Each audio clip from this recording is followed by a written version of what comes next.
जय गुरुदेव, जय जय गुरुदेव, जय जय गुरुदेव, जय जय गुरुदेव, जय जय गुरुदेव, जय जय गुरुदेव, जय जय गुरुदेव, जय जय गुरुदेव। केवल हंसो साथ केवल साधे बोलो जो આજુબાજુ બેઠા છે એમને કહેજો જરા સત્ય સાધે સતયુગ ત્રેતા દ્વાપર કલી યુગ ચતુરેક જય हे बर में हो संत शिरोमणि की सुनो सकल चित दे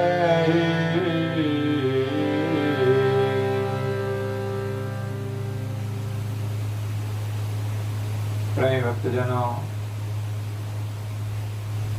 ज्ञान संप्रदाय स्थापक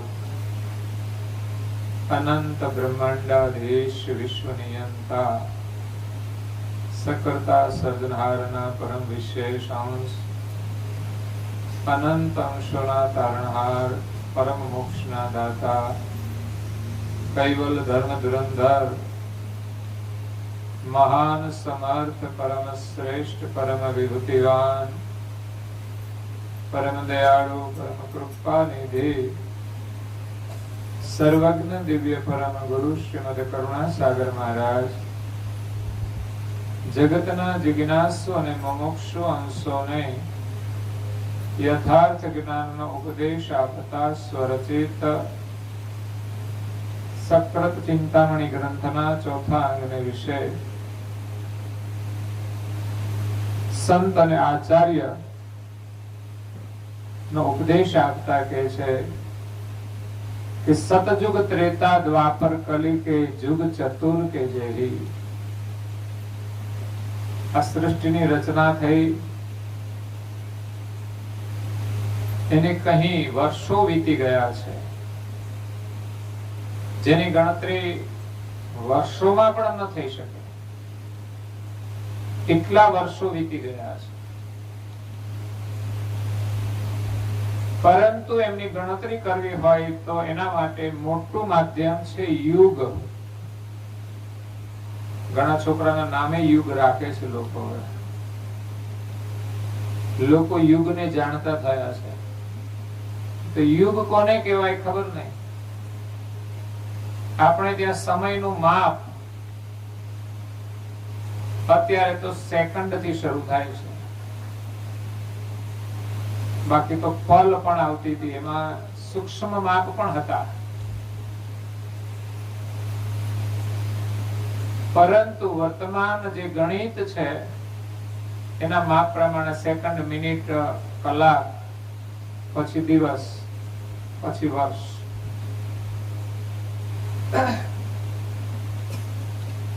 પછી વર્ષ પછી આવે છે યુગ 4,32,000 વર્ષ વીતે ત્યારે કળિયુગનું આયુષ્ય પૂરું થાય કળિયુગનું આયુષ્ય 4,32,000 વર્ષ છે દ્વાપર યુગનું આયુષ્ય કળિયુગ કરતા બમણું છે 8,64,000 છે ત્રેતા યુગનું આયુષ્ય કળિયુગ કરતા 3 ગણું છે એટલે 12,96,000 વર્ષ થાય અને સતયુગનું આયુષ્ય કળિયુગ કરતા 4 ગણું છે એટલે 1,17,28,000 વર્ષ સતયુગના થાય ચારેના ભેગા મળીને 4 યુગના ભેગા મળીને 43,20,000 વર્ષ થાય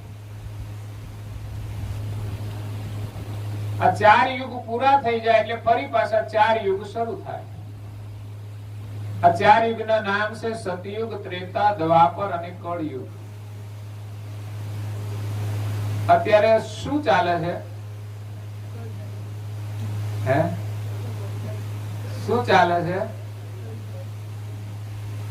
સતયુગ, કળયુગ ચાલે છે. તમને કેમ ખબર પડી કળયુગ ચાલે છે? એનું પ્રમાણ શું છે કળયુગનું? હે, કળયુગનું પ્રમાણ શું? આ કળયુગ ચાલે છે. કોઈ લાજ કાઢી નથી.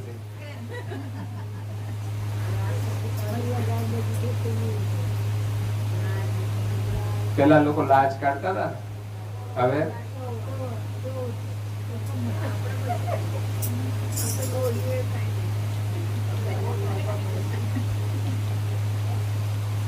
હવે તો લોકો દેવ મંદિર માં જાય તો પણ ખુલ્લા માથે જ જતા હોય છે. અને નવી પેઢી માટે તો ઓઢવાનું જ કશું હોય નહીં તો શું ઓઢે? કળિયુગે લઈ લીધું કે હવે મારા યુગમાં ના ચાલે કે છે. આ તો થોડા વર્ષો પહેલા હતું. કળિયુગ તો ઘણા વર્ષથી ચાલે છે. નવી ફેશન તો હમણાં આવી. 50 વર્ષ પહેલા આપણે જોઈએ છે કે બધી મર્યાદાઓ હતી કે કઈ 50 વર્ષ પછી જ કળિયુગ નથી બેઠો. 5123 વર્ષ થયા કળિયુગના.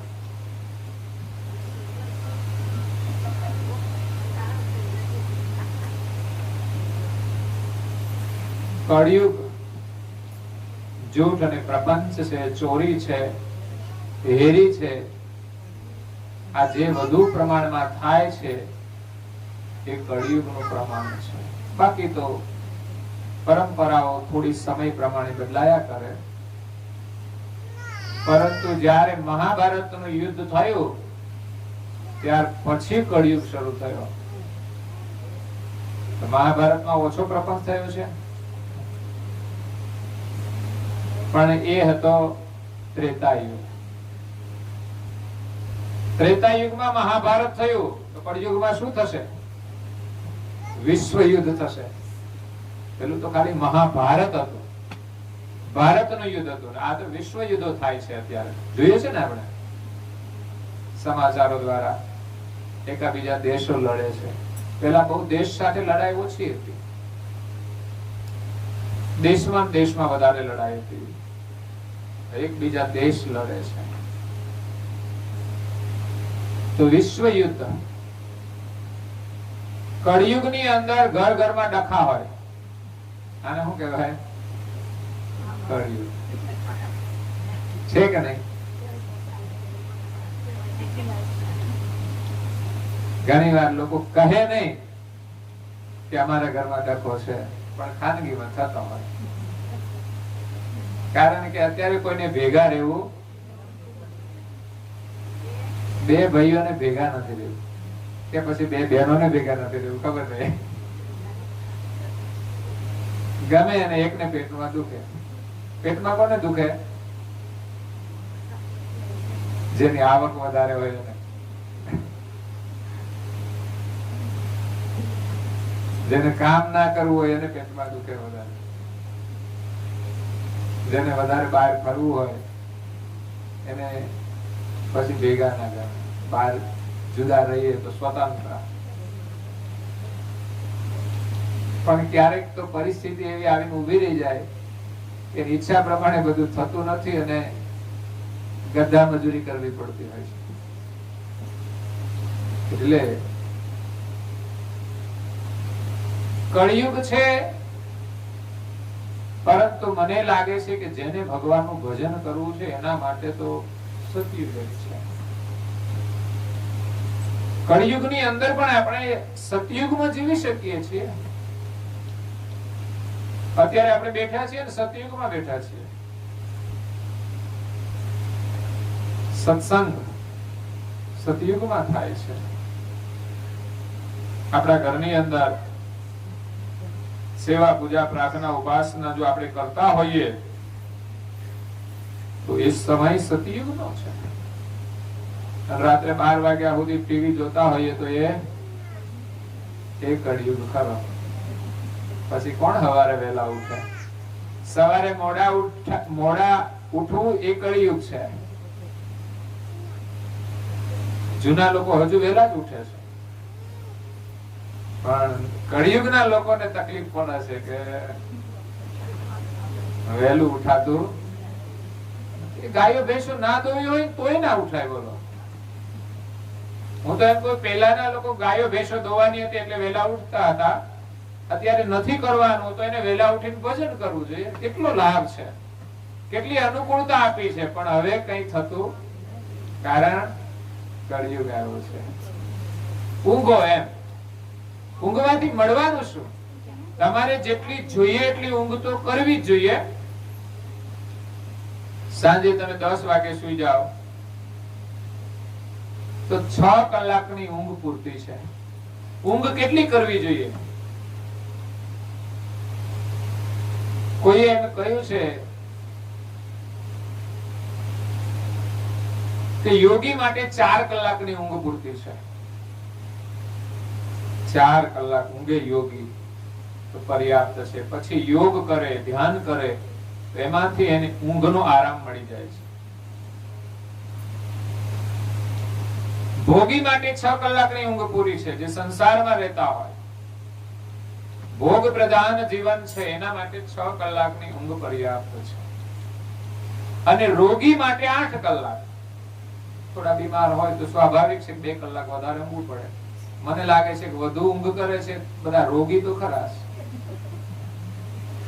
એને કઈ બીમારી તો લાગુ પડી છે, એટલે વેલા નહીં ઉઠી શકવું એ પણ એક બીમારી છે. જે લોકો મોડા ઉઠે છે ને એ લોકો બહુ દુખી થાય છે. તમે જોજો, ભલે ઊંઘતા હશે મોડા સુધી, પણ ઉઠવામાં એટલા દુખી થાય કે ન પૂછો વાત. કદાચ તમે સ્વયં અનુભવ કરી જોજો મોડા ઉઠનારા લોકોની માટે. એ ઉઠવાનું હોય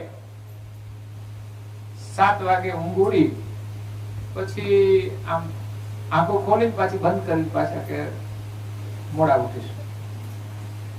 ફરી પાછા થોડી વાર પછી આંખો ખોલે, ગોદડું ઊંચું કરે, ફરી પાછા ઊંઘી જાય. એ ઉઠવામાં 1 કલાક કરે. 1 કલાક સુધી હેરાન થાય પછી ઉઠે. આ એની હેરાનગતિ છે. ન ઉઠી શકવાથી આપણને તકલીફ પડે છે. ઉઠવું પડશે, ના છૂટકે ઉઠવું પડે. એ હેરાનગતિ છે. બાકી ઊંઘ ઉડે ને ઉઠી જાય. અને શા માટે ઉઠવાનું? જાગવાનું છે. ઉઠવાની વાત નથી, જાગવાની વાત છે. જાગવાનો અર્થ સામાન્ય નથી. આપણે જીવનમાં પણ જાગવાનું છે. જાગીને જાગો, ઉઠો, જાગો, ધ્યેય પ્રાપ્તિ સુધી મંડ્યા રહો. જીવનનો જે ધ્યેય છે એને પ્રાપ્ત કરવા માટે નિરંતર મહેનત કરો. આજના આપણા પ્રધાનમંત્રી, એને કોઈ પરિવાર નથી. નહીં તો એમ થાય કે આ પરિવાર માટે બધું કરવાનું, પણ આખો દેશ છે ને એનો પરિવાર છે. એના માટે એ સતત મહેનત કરે છે. બાકી એને કઈ ભેગું તો લઈ જવાનું નથી, અને ભેગું લઈ જવા માટે નથી કશું કરતા, પણ દેશ માટે એ મહેનત કરે છે. ઓછામાં ઓછી ઊંઘ અત્યારે આપણા દેશના વડાપ્રધાન કરે છે. જો કે આ દુનિયામાં ભ્રષ્ટાચારી ઓછું જ ઊંઘતા હશે, એને ઊંઘ આવે નહીં કઈ. સમજ્યા? એ બીકમાં નથી ઊંઘતા, અને પેલા દેશની ચિંતા માટે ઊંઘતા નથી. એટલે જાગવાનું છે. મનુષ્ય જીવન મળ્યું છે જાગવા માટે. તું જાગી જો ને જીવનમાં, જીવ જાગી જો ને જીવનમાં. એ ગણો મેલ ભર્યો છે મનમાં, તું શું ખોડે છે વનમાં. જીવ જાગી જો ને જીવનમાં. જીવ જાગજો ને જીવનમાં. સંત તુલસીદાસ એમના ભજનોમાં કહે છે, હે જીવ, તું જાગીને જો આ જીવનમાં તને આ જીવન મળ્યું છે, તું જાગ. શા માટે મળ્યું છે વિચારવાનું છે. આપણે રોજ સવારે ઉઠીને એકવાર વિચાર કરીએ કે આ જીવન શા માટે મળ્યું છે, આજના દિવસ માટે આપણે શું કરવાનું છે. નક્કી જ હોય ને શું કરવાનું છે. જે કામો કરવાના હોય એ કરીએ છીએ, અને નવરા પડીએ તો પડોશીમાં જઈને બેસીએ. શું કરીએ? એક મિનિટનો સમય પણ આપણે વ્યર્થ ગુમાવવાનો નથી. જે પરિવારનું કામ હોય એ ચોક્કસ કરવું જોઈએ, એ પણ નક્કી હોય. પણ એ પૂરું થયા પછી નવરાશ મળે તો શું કરીશું, એ કોઈ ટાઈમ ટેબલ, એ તો પછી જયારે નવરા પડીએ ત્યારે વાત, પછી ખબર પડે કે હું કરીશું. એટલે મનુષ્ય જીવન મળ્યું છે જાગવા માટે. જતા જરાય વાર નહીં લાગે. અત્યારે જે બેઠા છે એની જેટલી ઉંમર થઈ છે એને એનું બાળપણ યાદ આવતું હશે કે હમણાં જ હજુ આપણે નાના હતા. લાગે છે કે નહીં? હમણાં જ આપણે નાના હતા, ભણતા હતા, શેરીઓમાં રમતા હતા. એ બાળપણ હમણાં જ વીતી ગયું છે. તો જીવન જતા શું વાર લાગશે? જ્યાં છીએ ત્યાં પૂરું થતા જરાય વાર નહીં લાગે. અને એમાં હવે કોરોના અને એવા તો કેટલાય રોગ આવી ગયા છે. કોરોનાનો ભય તો જતો રહ્યો. ત્રીજી લહેર આવે તો ભલે આવે, તૈયાર છે લડવા માટે. ક્યાં પણ આવી ગઈ હોય તો લોકો ઘરમાં પુરાઈ જાય.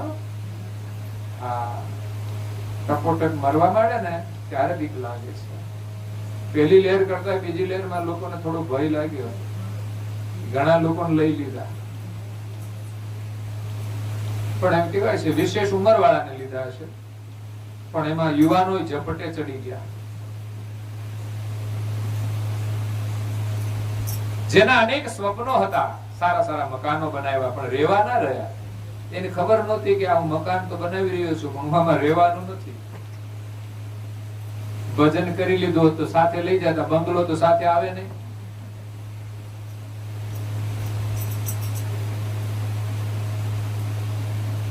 પત્નીને છોડીને ચાલ્યા ગયા. કોઈ સાથે નથી આવતું, સંપત્તિ સાથે નથી આવતું.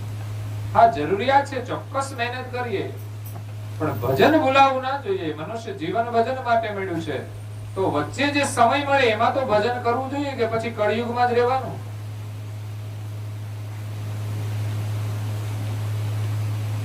સમય પ્રમાણે જીવીએ, થોડું વાંધો નથી કોઈ, પણ વધારે પડતું આપણે કળિયુગમાં જવાનું નથી. અહીંયા દિવ્ય પરમ ગુરુજી આપણને સંતોના અને આચાર્યોના દર્શન કરાવે છે કે ચારે યુગની અંદર જે મહાપુરુષો થઈ ગયા એ કેવા મહાન હતા, એમણે કેવા કાર્યો કર્યા છે. યુગ પ્રભાવ પ્રમાણે આપણે કળિયુગમાં છીએ તો શું થઈ ગયું? કળિયુગ પ્રમાણે પણ આપણે કરી તો શકીએ ને. સતયુગમાં લોકો યુગ પ્રમાણે કર્યું છે, તો કળિયુગમાં થઈ શકે એવું તો થાય કે નહીં? સામે જ મંદિર છે, જવાય? સામે મંદિર છે. મેં કીધું મંદિર કેટલું કોર્નર નું છે, બોલો. આપણું ઘર કોર્નર નું હોય તો આપણે ખુશ થઈ જઈએ, બોલો. આપણે કોઈને ખુશી છે કે આપણું મંદિર તો ગામના રોડ ઉપર મોકાનું અને કોર્નર નું છે, ત્યાં જઈએ તો કેટલી સરસ હવા આવે. દર્શનથી આપણને ખુશી પ્રાપ્ત થાય છે. એ ભાવથી આપણે જવાનું છે. સમય કાઢવો પડશે. બંગલામાં રહીશું ને તો એટલી ખુશી નહીં મળે. પછી ડાયાબિટીસ ને બધા આવી જાય અંદર.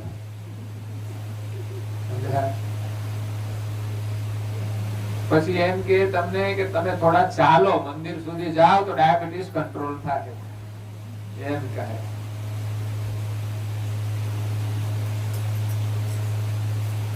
મંદિર આપણા ગામમાં હોય ત્યાં સુધી આપણને જવાનો સમય મળે એ મહત્વનું છે. આપણે ઘરની માયા છોડીને ગામના મંદિર સુધી જઈ શકીએ છીએ કે નહીં એ પણ એક કસોટી છે આપણા પ્રેમની.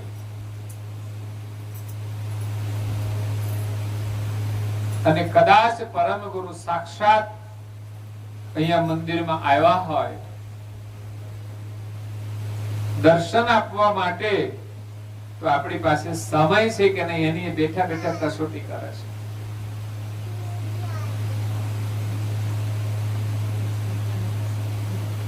ત્યાં પરમ ગુરુની જે પ્રતિષ્ઠા થયેલી છે એમાં તમે નિયમ પાડો ને તો જીવનભરના નિયમમાં એક જ દિવસ દર્શન નો હોય છે ને. સાક્ષાત્કાર થવાનો એક જ દિવસ હોય છે. તે કયો દિવસ આપણને ખબર છે? આપણા માટે કઈ તારીખ નક્કી કરી છે દર્શન આપવાની? એ જ તારીખે આપણે દર્શન કરવા ન જઈએ તો પછી સરકારના લાભ હોય, તારીખ જતી રહેતો નથી, લાભ જતો રહેતો. એટલે નિયમ એવો હોવો જોઈએ કે જ્યાં સુધી આ શરીરમાં શ્વાસ છે ને જ્યાં સુધી શરીર આ ગામમાં છે, આ ઘરમાં છે, ત્યાં સુધી અવશ્ય નિયમ લઈને દર્શન કરવા જવું જોઈએ. જવાય તો 2 વાર જવું જોઈએ, સવારે અને સાંજે. ઉત્તમ છે જો આરતી સમયે જઈ શકાય તો, નહીં તો જ્યાં સુધી મંદિર ખુલ્લું હોય. આ તો નાના મંદિરો છે ભાઈ, લિમિટેડ ટાઈમ હોય. મોટા મંદિરો 24 કલાક ખુલ્લા હોય, એટલે 24 નહીં પણ 12 કલાક તો ખરા. સવારે 5 વાગે ખુલી જાય, વચ્ચે વચ્ચે થોડા બંધ રહે અને સાંજે 7-8 વાગે બંધ થાય. પણ આ તો સેપરેટ મંદિર છે, બહુ ઓછો ટાઈમ આપે આપણને. ગમે ત્યારે ખુલ્લું ના હોય, એના ટાઈમે જવું પડે આપણે. આ મંદિરનો પણ એક મહિમા છે. અને બીજા મંદિરો 12 કલાક ખુલ્લા રહેતા હોય પણ એ નજીક ના હોય, એટલે ત્યાં આપણે વર્ષમાં એકાદ વખત જતા હોઈએ. અને અહીંયા આપણે રોજ જવાનું છે. ખરેખર પરમ ગુરુમાં આપણને વિશ્વાસ હોય અને કામ તો ઘણું હોય છતાં પણ સમય કાઢીએ કે પરમ ગુરુ આપણા વિશ્વાસનું મૂલ્ય કરે છે. કારણ મારા ઉપર વિશ્વાસ કર્યો છે, એને કામ ઘણું છે છતાં પણ એ કામ છોડીને મારા દર્શન માટે આવે છે. ચોક્કસ આપણને એ ભાવનાથી દર્શન થશે. બાકી આપણી ઈચ્છા પરમ ગુરુને દર્શન આપવા હોય તો આવે અમારા ઘરે, તમારા ઘરમાં આવશે. ઘરમાં સ્થાપના તો છે ને, પરંતુ ભાગોળે આવ્યા હોય તો આપણે એના દર્શન કરવા જવું જોઈએ. પછી તમે ભાવના વ્યક્ત કરો કે અમારે ઘરે પધરામણી કરો તો પરમ ગુરુ ઘરમાં પણ આવે. આપણે વિવેક કરીએ. ઘરમાં જે પરમ ગુરુ બિરાજમાન છે ને, સ્થાપના કરેલી છે, ત્યાં તમે રોજ પરમ ગુરુની આજ્ઞા અનુસાર ધ્યાન ભજન કરો, પ્રાર્થના કરો, ઉપાસના કરો, તિલક કરો, પૂજન કરો તો અવશ્ય એક દિવસ એ દર્શન આપશે. નહીં તો ગેરંટી એટલી તો હું આપું છું કે તમને આ જીવન પછી ફરી મનુષ્યનું જીવન તો અવશ્ય મળશે ને મળશે જ. પણ તમારો આવો એક પાક્કો નિયમ હોવો જોઈએ કે જીવનભર આટલો સમય તો આપણે કાઢવો જ જોઈએ. આપણી પાસે સમય કેટલો છે? રાત્રિ અને દિવસ મળીને સમય કેટલો થાય? 24 કલાક થાય છે. ફરી પાછા 24 કલાક આવે. આપણે 24 કલાકનું ગણિત રાખીએ, આખો દિવસ અને રાત્રિ, એક દિવસ ને એક રાત્રિનો સમય 24 કલાક છે. આ 24 કલાક પરમાત્માએ તમને આપ્યા છે ને તમને એ શ્વાસ આપે છે અને એનો આપણે ઉપયોગ કરીએ છીએ. ક્યાં કરવો એના માટે આપણે સ્વતંત્ર છીએ, માટે પરમાત્માને કોઈ દોષ આપવો જ નહીં. એ કહે એ પ્રમાણે જો આપણે વાપરીએ ને તો આપણને બધું જ મળે. તો પછી કોઈ ફરિયાદ રહેશે નહીં. જેણે જેણે 24 કલાકના સમય આપી દીધા ને એના માટે જીવનમાં કોઈ ફરિયાદ ન રહી. ભૂખની કે તરસની, કારણ કે ભૂખ લાગે તો ને, તરસ લાગે તો ને. પૂછો તપસ્વી રઘુરામ મહારાજને 24 કલાક આપી દીધા, કોઈ ફરિયાદ નહીં. ભૂખ ને તરસ ની, લડાઈ ઝઘડાની કોઈ ફરિયાદ નહીં, શાંતિ અશાંતિની કોઈ ફરિયાદ નહીં. તો સંસારમાં લોકો રહે છે એટલે 24 કલાકમાંથી તમે 22 કલાક તમારા માટે વાપરો. માત્ર 2 કલાક તો કમસે કમ તમે કાઢી શકો કે નહીં? તો વિચાર કરો, 22 કલાક તમારા, માત્ર 2 કલાક એમનું સ્મરણ કરવા માટે. એમને નથી જોઈતા, આપણા માટે જ છે. મતલબ કે 22 કલાક આપણે બીજા માટે કાઢીએ છીએ, સમજો ને? આ બધી વસ્તુઓ માટે, નાના માટે, તેના માટે, બીજા માટે. પોતાના માટે કેટલો સમય? પોતાના માટે, આત્મકલ્યાણ માટે કેટલો સમય? આત્મકલ્યાણ માટે એ જ આપણા માટે છે. બાકીનું બધું શરીર માટે, આપણા માટે ના કહેવાય. પરિવાર માટે, આપણા માટે નથી. મોજ શોખ માટે, અને લોકોને જરૂર કરતા વધુ મળી જાય પછી તો દેખાવ માટે ચાલતું હોય છે. જિંદગી દેખાવમાં વીતી જાય છે. પછી પણ પૂર્ણ વિરામ નથી આવતો કે ચાલો આપણી પાસે પર્યાપ્ત છે, હવે વધુ આવે એ પરમાર્થમાં વપરાવવું જોઈએ, તોય જીવન સફળ થાય. પરંતુ સમય કાઢ્યા વિના આપણું કામ થશે નહીં. માણસનું મન જ્યાં સુધી પ્રભુ ભક્તિમાં નહીં જોડાય ત્યાં સુધી સંસારના વિષયોમાંથી મુક્ત થવાનું નથી.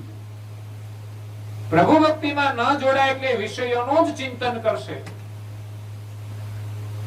વાસનાઓનું જ ચિંતન કરશે, અને આ જીવને સંસારની વાસનામાં જ ભટકવું પડે છે. જીવ વાસનાને લઈને દુખી છે, મિથ્યા કલ્પનાઓમાં દુખી છે. એટલે જ્યાં સુધી વૈરાગ નહીં આવે ત્યાં સુધી સંસારની આસક્તિ છૂટશે નહીં. એટલે મનને પ્રભુમાં જોડવાનું છે, ભક્તિમાં જોડવાનું છે. તો પ્રાઇવેટ 2 કલાક કાઢવાના, પ્રાઇવેટ. બાકી 22 કલાકમાં કામ કરતા કરતા પણ તમે હરિસ્મરણ કરી શકો. કામ કરતા કરતા પણ એનું ભજન થઈ શકે છે. એ રીતે તમે 24 કલાક પણ અર્પણ કરી શકો છો. ભજન કરતા કરતા તમે કામકાજ કરો એ તમારું ભજન થઈ જાય છે, તમારી સેવા બની જાય છે. તમે રસોઈ બનાવો સ્મરણ કરતા કરતા, એ રસોઈ પ્રસાદ બની જશે, એ કાર્ય તમારું સેવા બની જશે. એટલે 2 કલાકનો સમય આપણે અવશ્ય કાઢવો જોઈએ. એમાં સવારે થોડી પ્રાર્થના કરો, સાંજે પ્રાર્થના કરો, વચ્ચે સમય હોય થોડું ગ્રંથોનું વાંચન કરો. અતિ ઉત્તમ પુરુષાર્થ છે ધર્મ ગ્રંથોનું અધ્યયન કરવાનું. પરમ ગુરુ શ્રીમદ કરુણાસાગર મહારાજે આપણને અમૂલ્ય ખજાનો આપ્યો છે. આ કોઈ સામાન્ય પુસ્તક નથી. આની અંદર કિંમતી રત્નો મૂકેલા છે. એક એક વચન રત્ન સમાન છે. આ વચન દુનિયામાં ક્યાંય સાંભળવા નહીં મળે. અને આ વચન વાંચીશું, શ્રવણ કરીશું, આપણું જીવન રત્ન સમાન બની જશે. નહીં તો પછી કોડીના ભાવમાં ખર્ચાઈ જશે. સંસારની માયા માટે જીવન ખર્ચી દઈએ તો કોડીના ભાવમાં ખર્ચાઈ ગયું. કોડી લઈ અને સામે હીરો આપી દીધો. આ શરીર, આ જીવન એ હીરા સમાન છે. હીરા જન્મ અમોલ થા, કોડી બદલે જાય.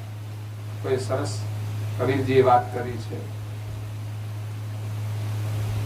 હીરા જન્મ અમોલ થા, કોડી બદલે જાય. કોડીના બદલામાં આપણે આ અમૂલ્ય જીવન આપી દઈએ છીએ. તો અત્યારે તમે 1 કલાકનો સમય જેમ સત્સંગ માટે કાઢો, કલાક, 1.5 કે 2 કલાક પણ જતા રહે. આવો રોજ 1 કલાક કાઢીએ તો કઈ નુકસાન જાય ખરું? સત્સંગ માટે નહીં તો કંઈ પણ કરવા માટે, ઘરમાં તમે પ્રાર્થના કરો, પૂજા કરો, દેવ મંદિરે જાઓ, 24 કલાકના 2 જ કલાકમાં. અને એટલો તો ટાઈમ તમને મળતો જ હશે કે નહીં? નહીં મળતો હોય? સંસારની પરિસ્થિતિ જોતા તો મને એવું લાગે છે કે તમને કદાચ સમય નહીં જ મળતો હોય, એવું મને જીવન લાગે છે. કામ એટલું હોય છે કે આપણને સમય જ ન મળે. શહેરમાં તો લોકો બહુ બીજી થઈ ગયા છે. સવારે ઉઠે, છોકરાને સ્કૂલે તૈયાર કરવાના, મૂકવા જવાના, વળી પાછા લેવા જવાના, આ સમય વધી ગયો.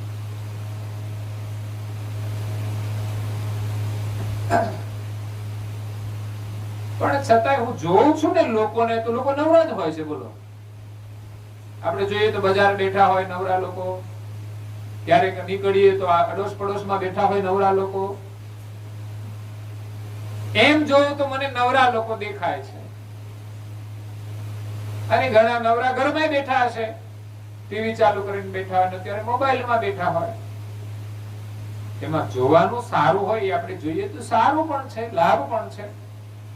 પણ માત્ર આનંદ માટે, મનોરંજન માટે કે સમય પાસ કરવા માટે જો માણસ એનો ઉપયોગ કરે તો જીવન વ્યર્થ છે. એક તો અમૂલ્ય જીવન મળ્યું, પૈસા કમાવામાં ખર્ચી નાખ્યું, એ પૈસાથી આપણે ટીવી ખરીદ્યા,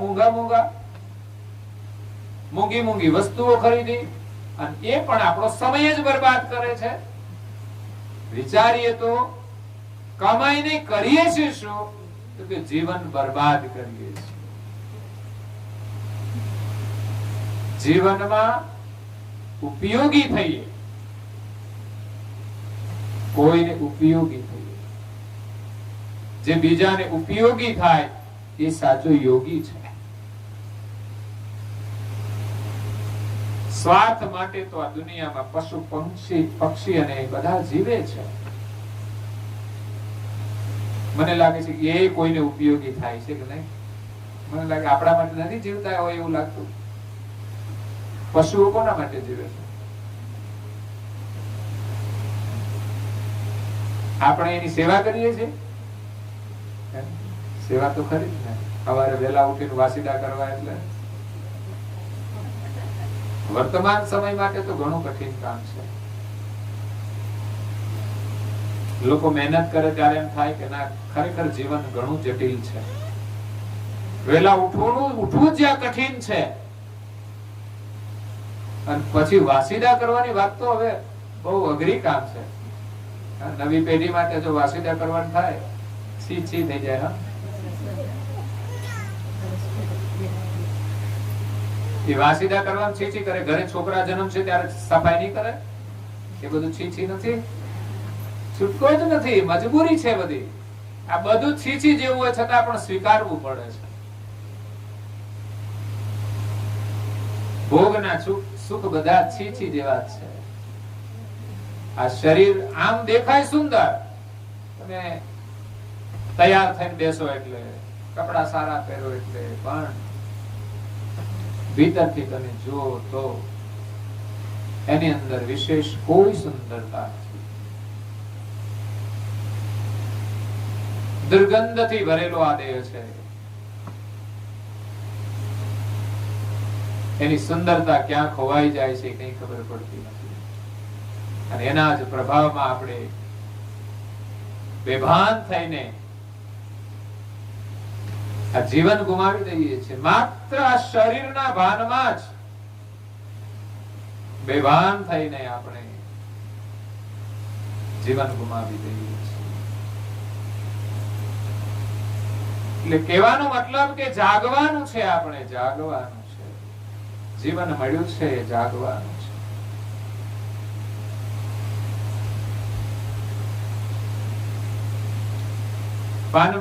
પાનબાઈને ઉદ્દેશીને ગંગા સતી કહે છે કે વીજળીના ચમકારે મોતીડા પરો પાનબાઈ, અચાનક અંધારા થાશે. જોતરે જોતામાં દિવસો વીતી જશે પાનબાઈ, 21,600 કાળ ખાશે. 21,600 શ્વાસ એ 24 કલાકના છે. જોતા જોતામાં દિવસ તો વહી જશે અને 21,600 ની મૂડી આપણી ખોવાઈ જશે. આ મૂડી છે, શ્વાસ એ મૂડી છે.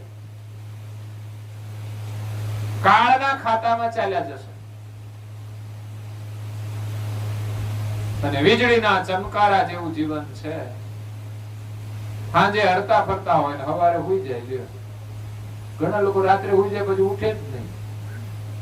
ભાગશાળી કહેવાય કે નહીં? કોઈ તકલીફ વગર સાંજે હુઈ ગયા હોય આરામથી, સવારે ઉઠાડે તો ઉઠે જ નહીં.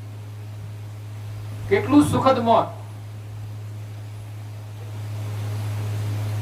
પણ એને ખબર નથી કે અત્યારે ઊંઘી જાઉં છું, સવારે ઉઠવાનું નથી. કોઈને કહીને નથી જતા કે હવે હું જાઉં છું.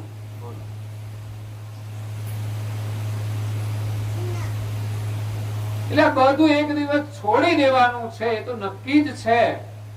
એમ સમજીને આજથી આપણે આ ભજન કરવું જોઈએ.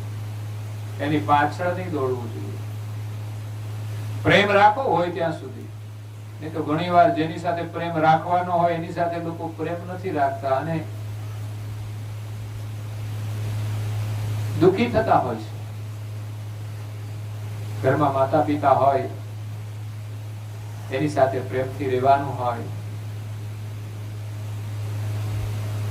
પણ એ બધું ઓછું જોવા મળે છે. અને બીજી બાજુ કઈ દોડે છે સુખ માટે. જે માતા પિતાના દર્શનથી આપણને સુખ મળે એની જગ્યાએ ટીવીમાં અને મોબાઈલમાં સુખ શોધે છે. એમાં ક્યાં હતું સુખ? ઘરમાં જે જીવતા જાગતા મા બાપ બેઠા છે એના પ્રેમથી દર્શન કરો, પ્રણામ કરો, એમની સેવા કરો, તમને આનંદ મળશે.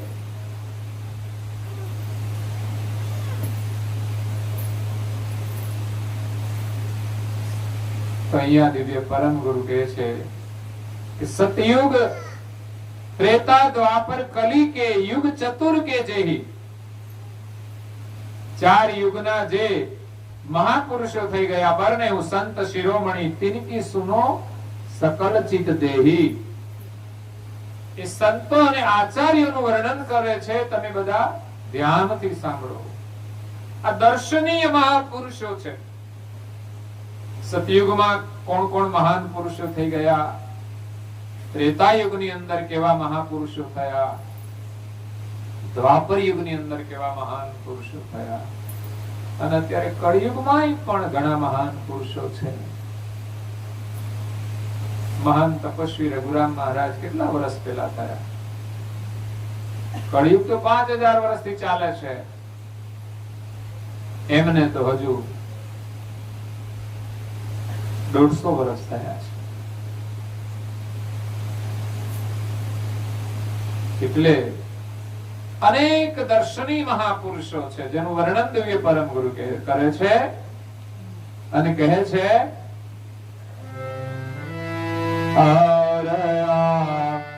સારજ સહિત ભક્ત સદા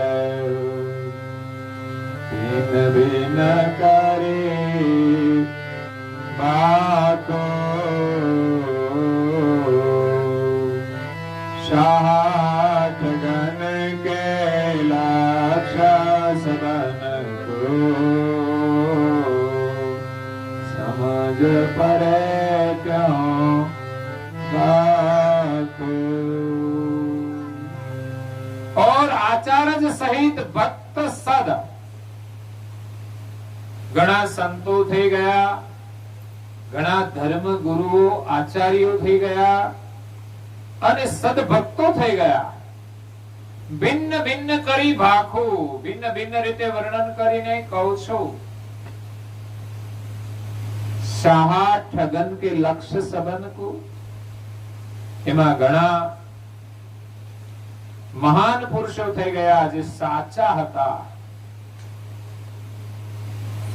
અને દુનિયાની અંદર લોકોને છેતરનારાય થયા છે.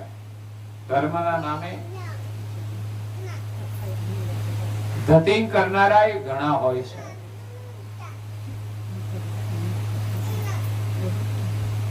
તો આપણે સાચાની ઓળખ કરવાની છે. સાચા કોને કહેવાય અને ઠગ કોને કહેવાય? સાવધાન રહેવાનું છે કળિયુગની અંદર, કારણ કે કળિયુગમાં સાચા બહુ ઓછા હોય અને છેતરનારા કદાચ સ્વાંગમાં વધુ જોવા મળે.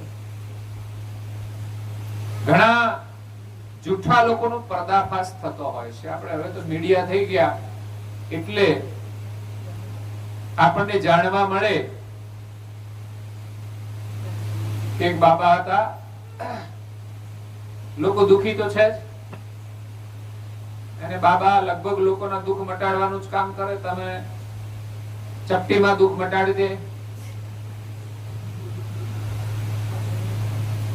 ચમત્કારી બાબા એમ કહેવાય. પાછા ચમત્કારી બાબા કેટલાય જેલમાં બેઠા છે. આ બધા ચમત્કારી બાબા, અને હજુ ઘણા ફરતા હોય. જ્યાં સુધી એનો પર્દાફાશ ન થાય ત્યાં સુધી એની દુકાન ચાલે છે. કે તમે સમોસા ખાવ દુઃખ તમારું દૂર થઈ જાય. લે સમોસા તો એ આપણને કે તમે સમોસા ખાવ દુઃખ જતું રહે, આમાં વિશ્વાસ રાખવાનો એમ. સારું, બાબાએ કીધું છે સવારે સમોસા ખાઈ લઈએ એટલે સારું થઈ જશે.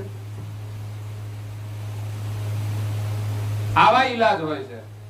લોકોને ના શંકા જતી હોય તો પણ ચાલે કે ભાઈ સમોસા ખાવાથી કઈ બીમારી કે દુઃખ જતું રહે ખરું? 500 ગ્રામ ગાંઠિયા ખાઈ લેજો, આમ થઈ જશે.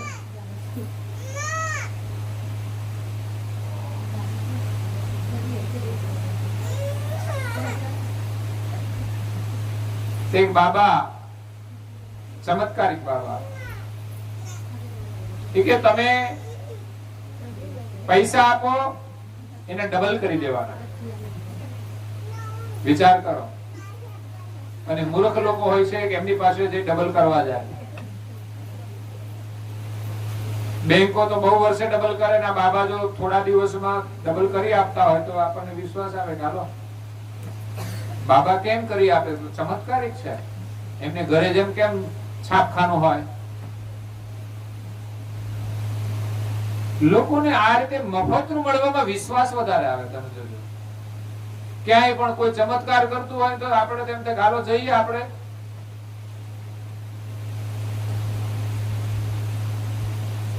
ભીખ માંગતા હોય છે બધા લોકોની પાસે સારું કરાવવા માટે, પણ એક પ્રપંચ જાળ ફેલાવીને ભીખ માંગતા હોય.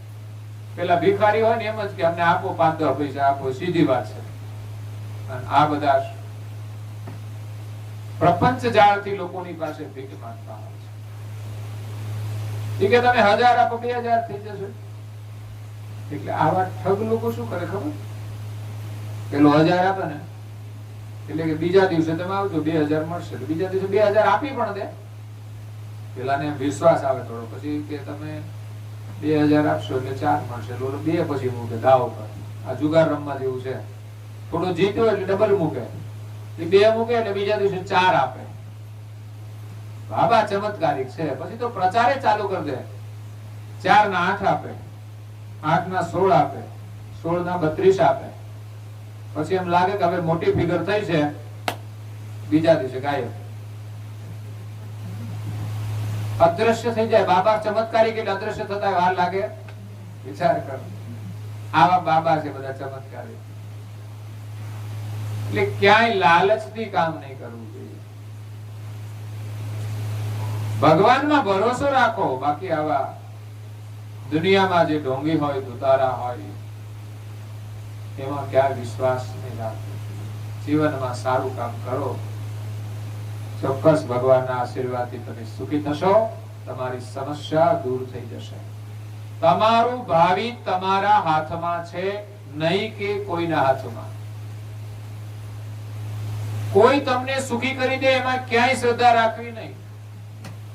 આ મહાપુરુષોના સાનિધ્યમાં સુખ છે, પણ કેવું? પ્રલોભન વગરનું છે. ભગવાનનું ભજન કરવાનો જે આનંદ આવે તે આનંદ, બાકી બીજો કોઈ આનંદ નહીં. બાકી 100 ના 200 કરી દે, 200 ના 400 કરી દે, એવું કઈ નથી. આ કળિયુગ ચાલે છે, એનું નામ કળિયુગ છે.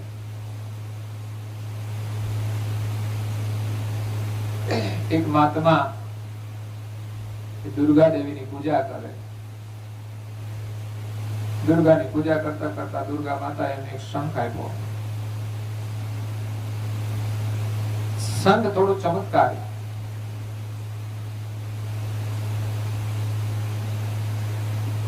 તે આપણી મનોકામના સિદ્ધ કરનારો શંખ હતો. એટલે એના આગળ મનોકામના કરે કે મારે 500 રૂપિયાની જરૂર છે તો 500 રૂપિયા આપે. આવો ચમત્કારી શંખ. મહાત્માને તો આ કઈ જરૂર હતી નહીં, એટલે એનો કોઈ ઉપયોગ ખાસ નહોતા કરતા. પણ એ શંખ આપ્યો માતાજી અને પછી નીકળ્યા અને એક જગ્યાએ રાત્રે રોકાણ કર્યું બ્રાહ્મણના ઘરે. એટલે એને એમ થયું કે આ બ્રાહ્મણ દેવતા પાસે થોડું પૂજન કરાવીએ. કે બ્રાહ્મણે પૂજા કરી, પછી કે થોડી દક્ષિણા મૂકવી પડશે. એટલે મહાત્માએ તો કહ્યું કે ભાઈ દક્ષિણા માટે 500 રૂપિયાની જરૂર છે. તો સંઘે 500 રૂપિયા આપ્યા. હાલો બ્રાહ્મણે જોયું, ઓહો આ તો ગજબનો સંઘ છે. પછી તો પૂજા થઈ ગઈ ને મહાત્મા તો હુઈ ગયા. રાત્રે બ્રાહ્મણને ઊંઘ આવે નહીં. એને તો બીજો સંઘ શોધી કાઢ્યો, મહાત્માની જોડે મૂકી દીધો ને પેલો લઈ લીધો. એની નજર સામે જોયું કે આ 500 રૂપિયા આપે છે. એટલે મહાત્મા તો સવારે જોડી લઈને નીકળી ગયા. કે મહાત્મા તો વિરક્ત હતા, એને કોઈ દુઃખ નથી. બાકી આપણા જીવનમાં આવું કઈ સાધન જતું રહે તો દુઃખી થઈ જઈએ.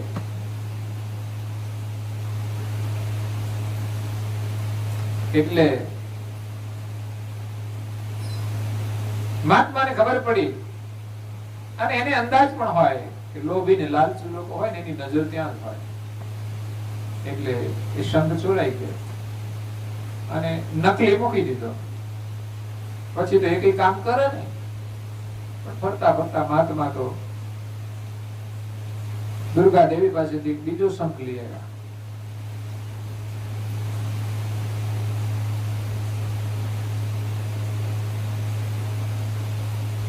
પછી તો ફરી પાછા ફરતા ફરતા એ જ બ્રાહ્મણ ને ઘરે આવ્યા. બીજો શંખ જોઈને એને એમ થયું,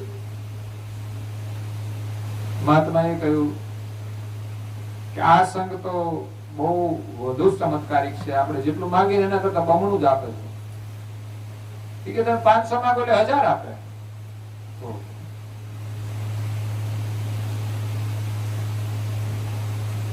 એટલે બ્રાહ્મણને ફરી લાલચ થઈ.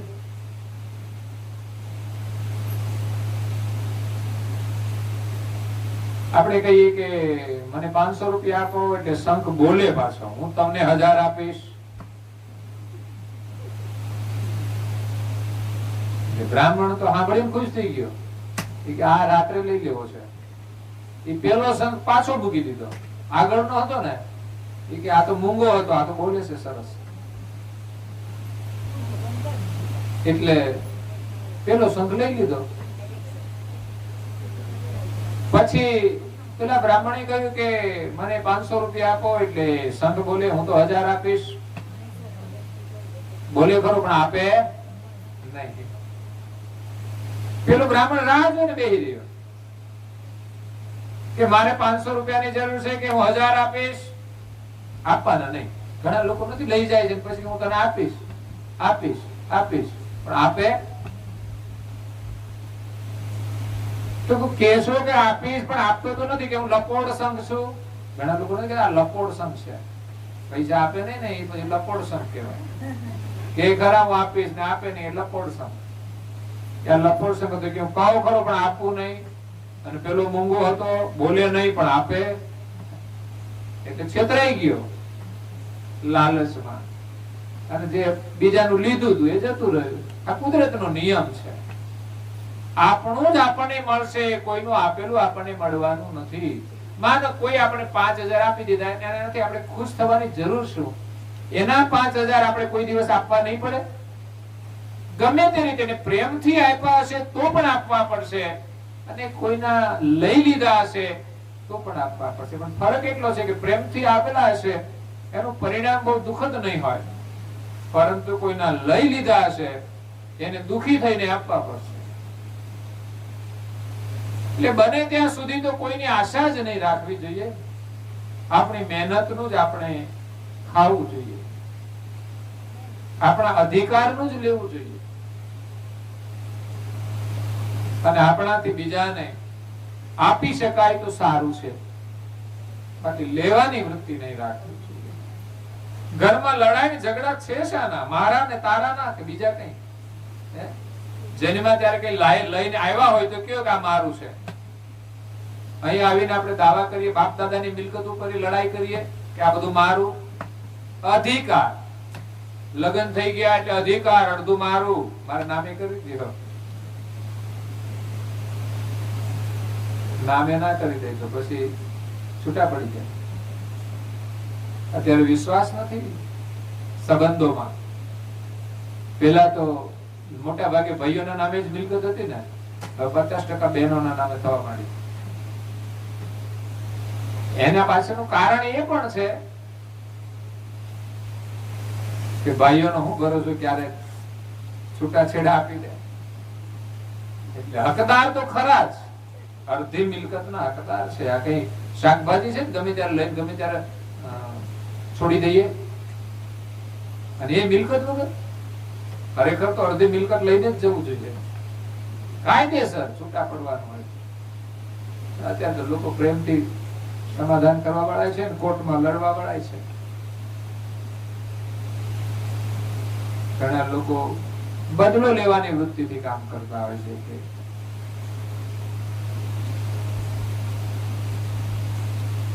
તો 4 યુગની અંદર જે મહાપુરુષો થયા છે એનું દર્શન આપણને પરમ ગુરુ કરાવે છે. લાગે છે સમય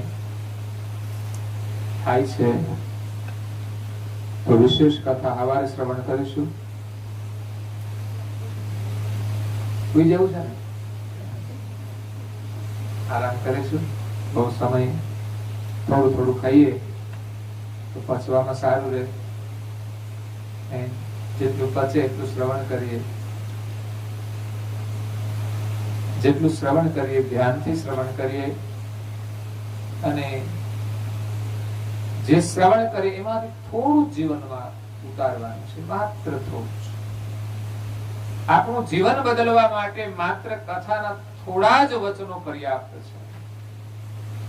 પરમ ગુરુના જ્ઞાનની એક પણ ચોપાઈ આપણા જીવનમાં જો ઉતરી જાય કે સમજાઈ જાય તો આપણું જીવન ધન્ય બની જાય. જે અધોગતિ તરફ છે એ આપણું પ્રગતિ તરફ જીવન વળી જશે. ખોટા માર્ગે જે ચાલી રહ્યા છે ત્યાંથી માત્ર પાછા જ વળવાનું છે. પછી ચાલવાનું તો છે, આપણો સ્વભાવ ચાલવાનો તો છે, જે દિશામાં ચાલીશું ચાલવાનું છે, પણ માત્ર દિશા બદલવાની છે. સંસાર તરફથી આપણે સર્જનહાર તરફ ગતિ કરવાની છે. જો સંસાર તરફ ગતિ કરતા રહીશું તો ક્યાં જઈશું? 84 ની ખાઈમાં જવું પડશે. 2 રસ્તા છે. સંસાર તરફનો રસ્તો આપણને 84 માં લઈ જાય છે. ખરેખર 84 જોઈને જ આપણને દુઃખ થાય. આ જીવન પૂરું થયા પછી આવી રીતે જીવ્યા પછી 84 માં જવા? રાજા મહારાજાઓ સતયુગમાં ત્રેતા યુગમાં હજારો વર્ષ જીવી ગયા છતાં પણ સંતોષ ન થયો. તો આપણે તો ક્યાં વધારે જીવવાનું છે? થોડા જીવનમાં શા માટે આ બધું પ્રપંચ કરવાનું? 84 માં જઈને દુઃખી થવાનું, નરકની યાત્રા કરવાની. અને જે લોકો જૂઠ કરે છે, પ્રપંચ કરે છે, ચોરી કરે છે, હેરી કરે છે, એ જીવતા જ નરકની પીડા ભોગવે છે. આપણને એમ લાગે કે એમણે તો પૈસા બનાવી લીધા, પૈસા હું બનાવી લે, એને કોઈ બનાવી લીધો છે.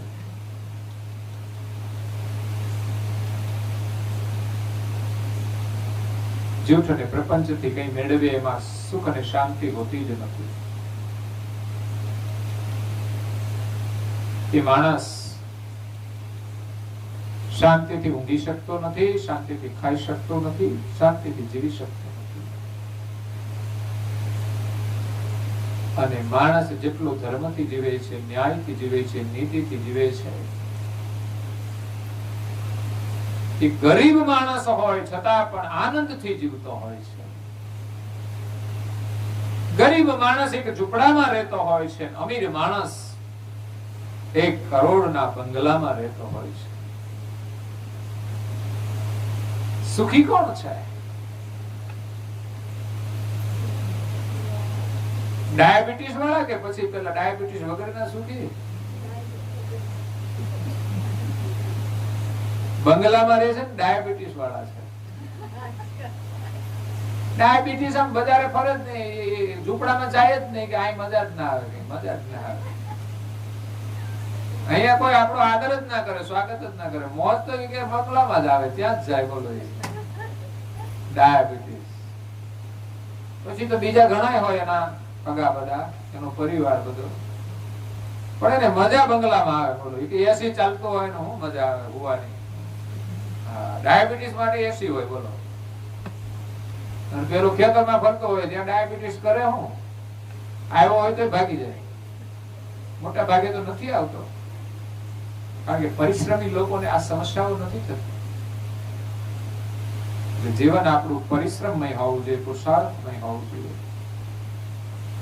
શરીર આપણું નિરોગી હોવું જોઈએ. શરીર આપણું સ્વસ્થ નથી તો આપણે સુખી જ નથી. સંપત્તિ ચાહે ગમે તેટલી હોય, શરીર રૂપાળું ગમે તેટલું હોય, પણ સ્વસ્થ ન હોય તો શું કામનું છે? કોઈ આપણને એમ કે આ સ્વસ્થ શરીર તમારે કયું શરીર જોઈએ છે? રૂપાળું જોઈએ છે કે પછી શ્યામ જોઈએ છે કે કુરૂપ જોઈએ છે? રૂપાળું છે એ બીમારી વાળું આવશે અને પેલું કુરૂપ છે એ સ્વસ્થ આવશે. બોલો, કયું પસંદ કરશો તમે? તો આપણે મુસીબતમાં મુકાઈ જઈશું. કયું લેવું એ સમજ પડતી.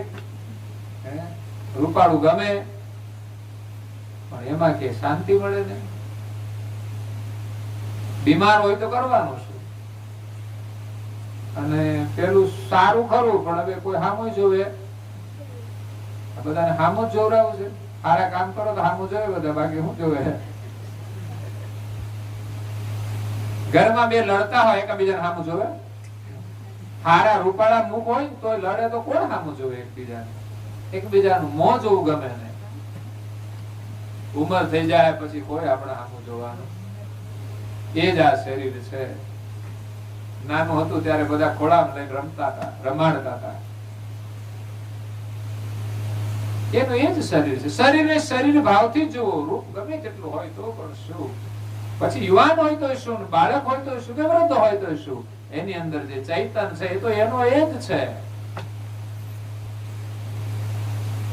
એ જનો તો થયો રે દેવળ, જનો તો થયો અમારો આસલો નાનો ને દેવળ, જનો તો થયો અમારો આસલો નાનો ને દેવળ, જનો રે.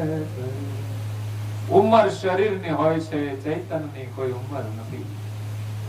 આપણે શા માટે માનવું જોઈએ કે આપણે વૃદ્ધ થઈ ગયા છીએ? આપણે બાળક બનીને ના જીવીએ, આનંદ ના કરીએ બધાની સાથે પ્રેમથી? બાળકને કોઈની સાથે મતભેદ ના હોય. તમે જુઓ, એને કોઈની સાથે દુશ્મની ના હોય. આ બાળક અને આપણે ઘરડા થઈ ગયા, કેટલાની સાથે વેરઝેર કર્યા હોય. આ ઘરડા. ઉંમર તો શરીરની તો હોય, પણ ઘરડા કોણ છે? જેને અનેકની સાથે વેરઝેર કાવા દાવા કર્યા હોય. બધા ઘરડા છે. અને જે મહેનત કરે છે બધા યુવાન છે, પરિશ્રમ કરે છે યુવાન છે, બાકી બેઠા છે તો બધા કાયર છે. શરીર ચાલે ત્યાં સુધી આપણે કંઈક ને કંઈક મહેનત કરવી જ જોઈએ. આપણા માટે જરૂર ના હોય તો કોઈને મદદરૂપ થઈને પણ મહેનત કરવી જોઈએ. કોઈના માટે કરીએ ને આપણા માટે તો હોય છે, આપણે કરીએ આપણને જ મળે એવો તો ભરોસો હોવો જોઈએ. ઘરમાં ઘરના લોકો માટે જ કરવાનું હોય છે. ઘરમાં જે સાસુ ને સસરા હોય કે માતા પિતા હોય એ જ આપણા પ્રગટ દેવ છે. એની અંદર પ્રભુના દર્શન કરો તો દર્શન થશે, નહીં તો દર્શન બહુ દુર્લભ છે. એની તમે સેવા કરો પ્રભુ પ્રસન્ન થશે. એને વિશ્વાસ આવશે કે એના મા બાપની સેવા કરે છે, એનો થાય તો આપણું થાય, નહીં તો ના થાય. મા બાપની સેવા ન કરે એના ઉપર ભગવાન પણ વિશ્વાસ ન કરે. આ જેમણે જન્મ આપ્યો એ મા બાપનો ના થયો એ મારો થશે? પરમાત્માને પામવા માટે તો કેટલી કસોટી થાય છે. જ્યારે ઘરના જે મા બાપ હોય છે ને એ બિચારા થઈને રહેતા હોય છે, આજીજી કરતા હોય છે પ્રેમથી. અત્યારે તો પેલાના જેવા નથી હોતા. પેલા તો બધા બહુ દાદાગીરી ચાલતી હતી. પદનું માન હતું, પદનું અભિમાન હતું કે અમે સાસુનો એક આમ વટ હતો ઘરમાં. એટલે આમ છોકરો મોટો ક્યારે થાય ને એને પરણાવવાના કોડ હોય ને ક્યારે સાસુ બની. અત્યારે કે સાસુ બનવાનું કોઈ બહુ મહત્વ નથી. બધા પ્રેમથી આપણે રહીએ. એક પુત્રવધુ એક સાસુમાં સાથે એક આદર્શ જીવન જીવે એનાથી વિશેષ કોઈ ભક્તિ લાગતી નથી. અને એ બંને પ્રેમથી ઘરમાં રહે તો ભગવાનનું ભજન કરી શકે. બે એકાબીજા સામે ડોળા કાઢે કે ખેંચતાણી કરતા હોય એનો મંદિર આગળ બે માળા ફેરવે તો કોની માળા ફેરવે? સાસુમાં કોની માળા ફેરવે? તો વહુ શું કરે છે? કારણ કે બેને અનુમાન હોય એટલે સ્વાભાવિક છે કે એની જ માળા ફરે. આખો દિવસ બગડી જાય. હવારમાંથી એકબીજાના મુખ જોવે ને આખા દી બગડી જાય. સમજાતું નથી. એક દીકરીને મા પ્રત્યે અનહદ પ્રેમ છે અને અહીંયા માના જ સ્વરૂપમાં સાસુ હોય છે. ત્યાં કેમ મેચિંગ થતું નથી એ સમજાતું નથી. અને નવી પુત્ર બધું મેચિંગ કરે. બોલો, બધું કપડાનું મેચિંગ તો હવે થાય છે.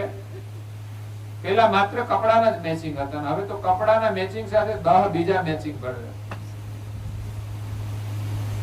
માથાની અંદર પીનો નાખ્યો ને એ એવા કલરની જોઈએ.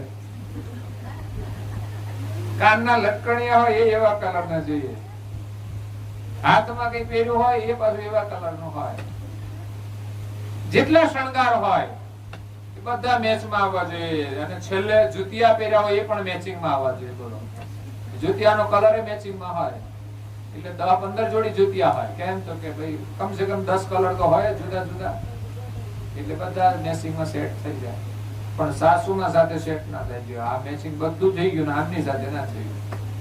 આ મેચિંગ કરવાનું શું? તમારા મેચિંગ નું મહત્વ છે.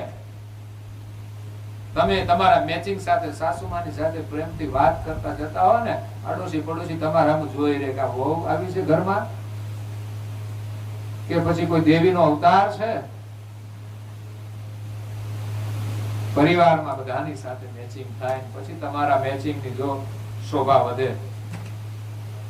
પછી તમે 10 જોડી ને 15 ને 20 જોડી જુતિયા રાખો તોય વાંધો નથી. 50 જોડી કપડા રાખો વાંધો નથી. પણ ઘરના સભ્યોની સાથે તમારું મેચિંગ હોવું જોઈએ. ઘરમાં કોઈની સાથે મનમેળ ન હોય, 50 જોડી કપડા લઈને ફરે, રોજ નવા નવા ફેરવા કરે, શું કરવાનું? તો જીવન મળ્યું છે તો પરમાત્માનું ભજન કરી લઈએ.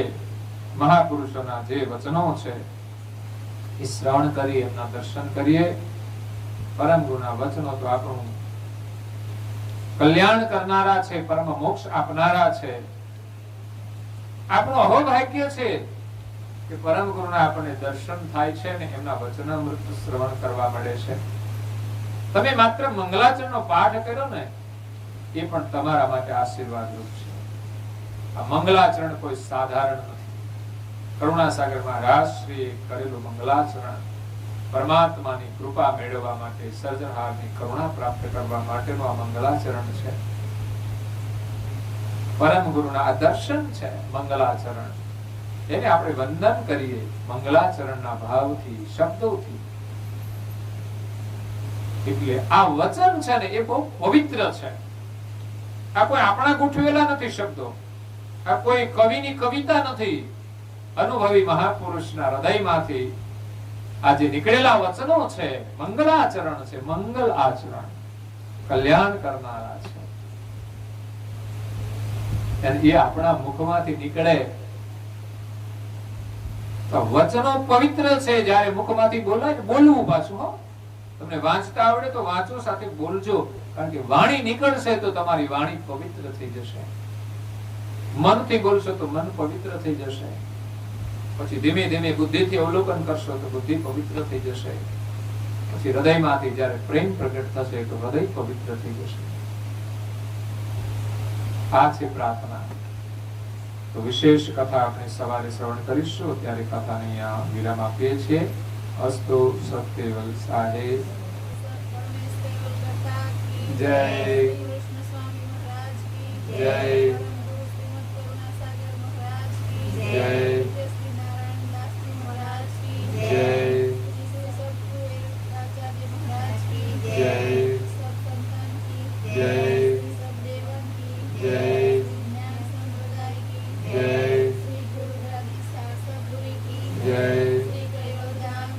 જય કથા સત્સંગ પૂર્ણાવતિકા સત્યવલ સાહેબ. 3 વાર પગે લાગજો.